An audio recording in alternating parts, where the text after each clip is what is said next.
आता वळूया आजच्या चर्चेच्या मुद्द्याकडे।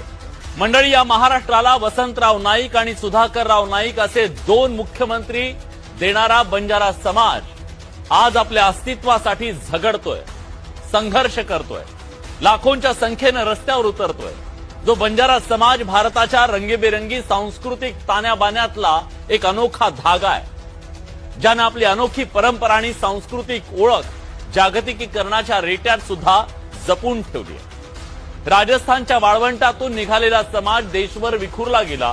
कधी काळी या देशात प्रवासी व्यापारी, योद्धा आणि सांस्कृतिक दूत अशी ओळख असलेला हा समाज पण ब्रिटिशांनी 1871च्या क्रिमिनल ट्राइब्स ऍक्टनं या माणसांच्या कपाळावरती गुन्हेगारीचा कलंक लावला। तिथून या गौरवशाली समाजाची दुरवस्था सुरू झाली, जी स्वातंत्र्याच्या 75 वर्षानंतर सुद्धा संपलेली नाहीये। जो समाज आजही गाव खेड्याच्या बाहेर आपल्या तांड्यांवरती गरिबी निरक्षरतेच्या साखळ दंडाने बांधला गेलाय।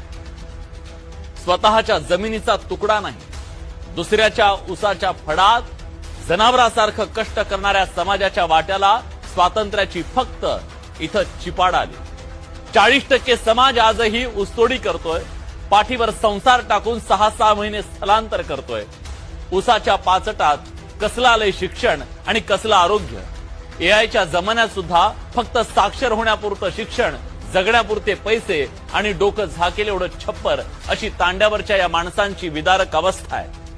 समाजाच्या मुख्य प्रवाहापासून, सरकारी योजनांपासून, विकासापासून हा समाज कोसो दूर आहे, वंचित आहे। लोकशाहीत जिसकी जितनी संख्या भारी उसकी उतनी हिस्सेदारी मागितली जाते, पण महाराष्ट्रात 1 कोटीहून अधिक लोकसंख्या असलेल्या या समाजाचा आज एक खासदार नाही। स्थानिक स्वराज्य संस्थांमध्ये फारसं प्रतिनिधित्व नाही, त्यामुळे मागे पडल्याची भावना तीव्र आहे आणि त्यातून निर्माण झाली एक प्रचंड मोठी अस्वस्थता आणि तीच अस्वस्थता लाखोंच्या संख्येनं आज आपल्याला रस्त्यावर दिसते।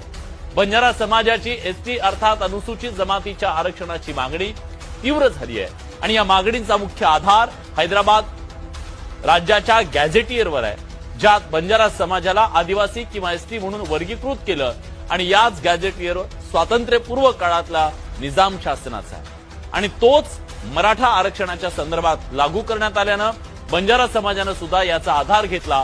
प्रश्न आहे, खरंच बंजारा समाजाची मागणी ऐतिहासिक, कायदेशीर आणि सामाजिक पातळीवर संवैधानिक आहे का?